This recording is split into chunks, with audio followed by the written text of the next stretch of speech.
तो मैं निवेदन कर रहा था, भगवान कर्म फल प्रदाता है, हमारे सब कर्मों का फल देता है। तो अब हमारी एक ये जिम्मेवारी बनती है कि हम ठीक ठीक कर्म करें संसार में। भगवान के जो आदेश है उनके अनुसार ही कर्म करें।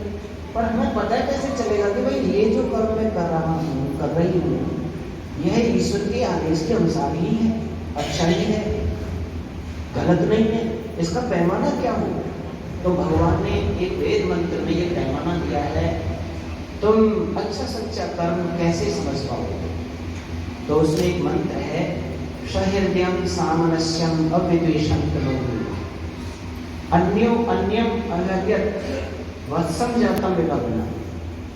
भगवान कह रहे हैं कि जो तुम प्राणियों के साथ व्यवहार करते हो, तो इस मंत्र को अपने जीवन में उतार करके व्यवहार करना, तुम्हारा व्यवहार शुद्ध होगा, कोई पाप तुम्हारे जीवन से होगा। सबसे पहले भगवान ने कहा सहृदयम, ए मेरे पुत्र और पुत्रियों, मैं तुम्हें एक हृदय से मिलकर के पैदा करता हूँ। तुम जब कभी दूसरों के साथ व्यवहार करो तो अपने हृदय को उसके हृदय से मिला करके करना। इसका अर्थ क्या हुआ? अपने हृदय को हम उसके हृदय से मिला के कर्म करें। इसका मतलब ये हुआ, जो मैं अपने लिए सुख दुख प्रिय प्रिय समझता हूँ, वैसा ही मैं दूसरों के सुख और दुख को समझ करके व्यवहार करूँ। या जो मैं दूसरों से अपने लिए व्यवहार चाहता हूँ, वैसा ही व्यवहार मैं दूसरों के साथ दूँ। अपने लिए जिस व्यवहार को मैं नहीं पसंद करता, नहीं चाहता, ऐसा मेरे साथ कोई ना करे, तो वो व्यवहार, वो आचरण मुझे दूसरों के साथ भी नहीं करना चाहिए। बहुत सरल सीधा सा पैमाना, इसमें कोई वेद शास्त्र भी पढ़ने नहीं पड़ेंगे आपको, केवल अपने को पढ़ना है आपको। महर्षि व्यास जी ने महाभारत में इसी को अपने भावों में लिखा है कि श्रूयतां धर्म सर्वस्व श्रुत्वा चैव विधार्यताम् आत्मनः प्रतिकूलानि परेशां न समाचरेत्।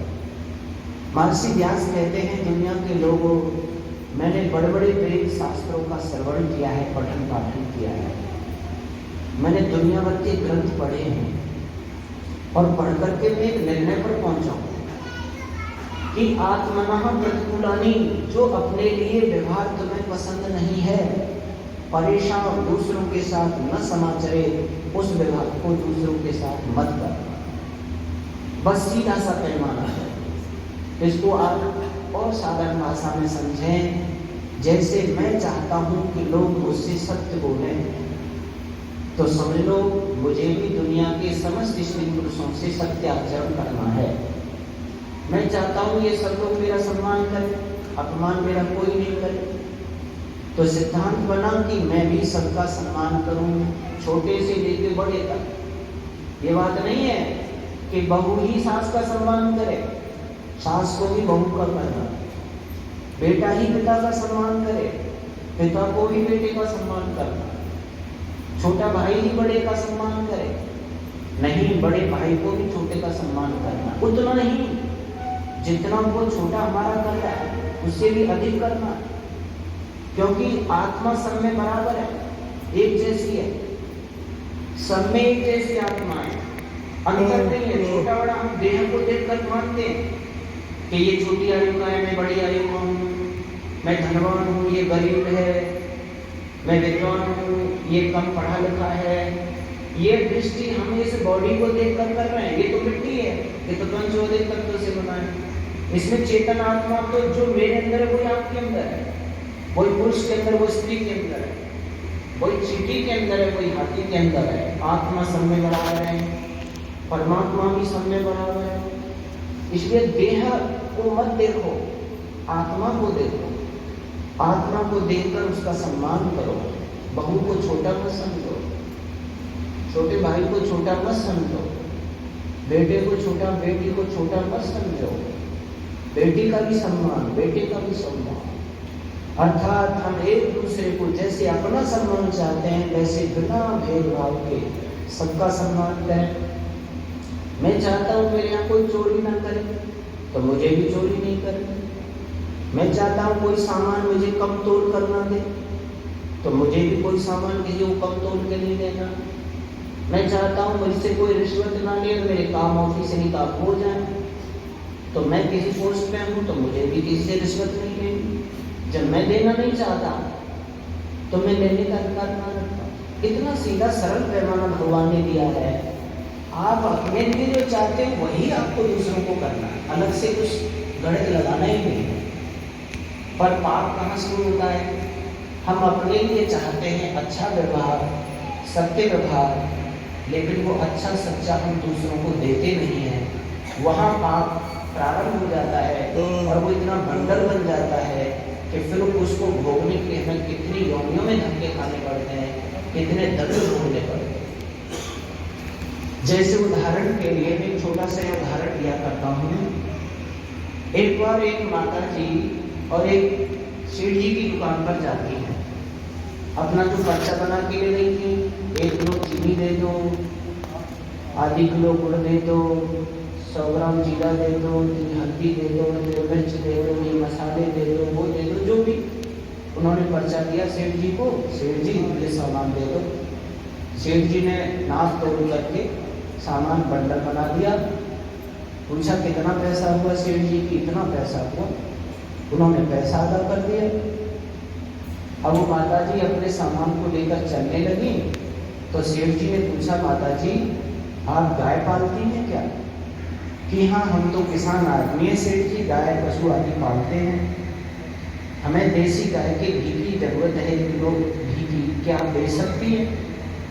कि हाँ आवश्यकता वालों को दे देते हैं, कोई बात नहीं, जिसको जरूरत है तो उसको दे देते हैं। क्या भाव दिया है? कि 500 रुपये किलो दिया है सेठ। तो मैं अपने नौकर को आपके साथ भेज रहा हूँ, डब्बा लेकर पैसे लेकर आप उसको 1 किलो घी तोड़ कर दे देना, या आपको 500 रुपये दे आएगा। ठीक है।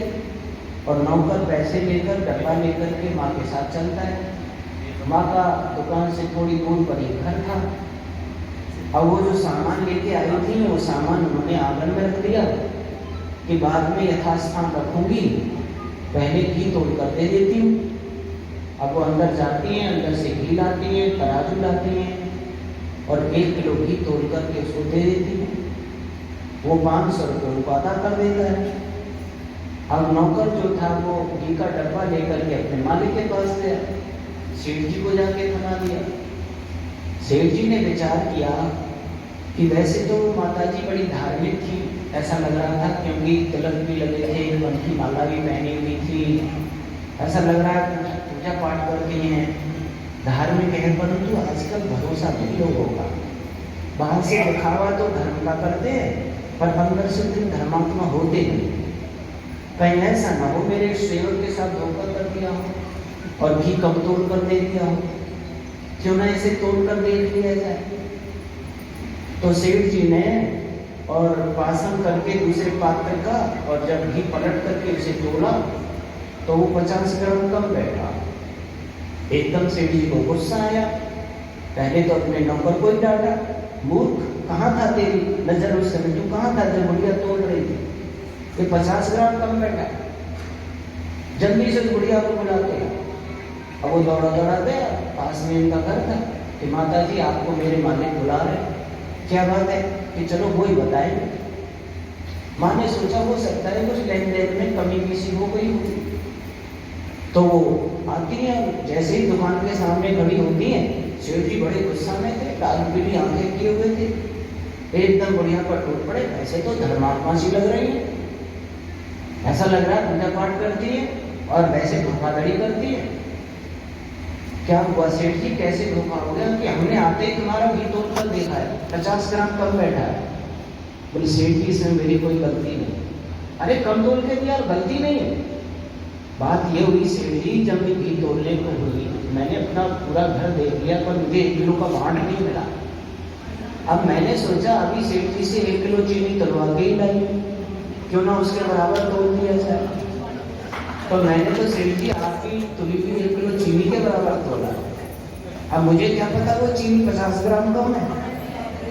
जब सेठ को पता चला कि तेरी ही कम तुरी हुई चीनी से तोला गया है तो सिर एकदम नीचे हो गया, नजरें झप गई, अब वाणी भी बंद हो गई, हरिशन का तारा खुल गया।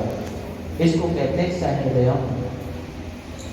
जिस समय सेठ जी चीनी तोड़ रहे थे उस समय अपने हृदय को माँ के हृदय में डालकर देख लेते, अंदर सोचते 2-4 सेकंड की, क्या कम तोड़ना तुझे प्रिय लगता है? तेरे लिए कोई कम तोड़ के दे, तू धर्म मानेगा क्या? तुझे अच्छा लगेगा क्या? तो अंदर से आवाज आती कि नहीं नहीं, कम तोड़ पर मुझे कोई दे तो मुझे अच्छा नहीं लगेगा, अधर्म हो जाएगा, तो मुझे भी किसी के लिए कम नहीं तोड़ना चाहिए। सीधा सा पैमाना। आप इस पैमाने को कहीं भी घटा के व्यवहार कर सकते हो, किसी भी जगह। जैसे हम अपने घरों में जब बहन बेटी के लिए वर खोजने जाते हैं तो सोचते हैं भाई रिश्वत वो दहेज देना नहीं पड़े और बढ़िया कुल खानदान का बच्चा हमें मिल जाए, ऐसी सोचते हैं। और फिर जब कोई ज़्यादा दहेज मांगते हैं तो आजकल कहते हैं, आजकल तो साहब लड़के वालों के बड़े मुंह फट रहा है, ऐसे ऐसे मांगते हैं, ऐसे दुखी भी होते हैं, कहते सुने जाते हैं। और जब अपने बेटे भाई आदमी को कोई देखने आता है तो ढेर सारी मोटी दहेज मांगते हैं। भाई एक पार्टी आई थी 20 लाख तो वो लगा गए, अब आप देख लो। तो क्या है ये, हम देना नहीं चाहते लेकिन हम लेना चाहते। आप इस पैमानों को कहीं भी घटा सकते हो। 2 साथी चले जा रहे थे, एक ने अपने गाल में चांटा मारा, दूसरे ने पूछा अरे भाई अपने गाल में स्वयं चांटा मार रहे हो? अरे वो क्या है कि भाई मच्छर काट रहा था, उसको मैंने हटाया। क्यों हटाया? अरे भाई मेरा खून पी रहा था, मुझे तकलीफ दे रहा था, इसलिए मैंने उसको हटाया। तो उसने कहा भले आदमी, एक छोटा सा मच्छर मामूली सा डंक लगाना तो थोड़ा सा खून भी पी रहा, तुझे अच्छा नहीं लगा, मैंने उसे हटाया। और तू रात दिन भैंस और बकरे और मुर्गों की गर्दन पर कटार चलाता है, उनका खून बहाता है, उनका मांस खाता है, तुझे अपने जैसा दर्द उन चीज़ों पर नहीं लगता। हमारे को एक सुई चुभे तो हम तड़प जाते हैं, नहीं चाहते कि हमें कोई तकलीफ दे। तो ऐसा ही दूसरों का भी दुख समझो, हम उसकी गर्दन काटे जा रहे हैं, उसको तकलीफ दिए जा रहे हैं और अपने स्वार्थ के लिए रचना के वसीभूत हो गया। सहृदय वेद कहता है आप अपने जैसा सुख दुख दूसरों का समझो। काश दुनिया के लोग केवल इस शब्द को समझ जाएं तो दुनिया से बूचड़ खाने खत्म हो जाएंगे, मुर्गी फार्म खत्म हो जाएंगे, कोई मछली नहीं खाएगा, कोई अंडे नहीं खाएगा, सब जगह अमन चैन हो जाएगा, सब जीव अपनी जिंदगी सुखी से जिएंगे।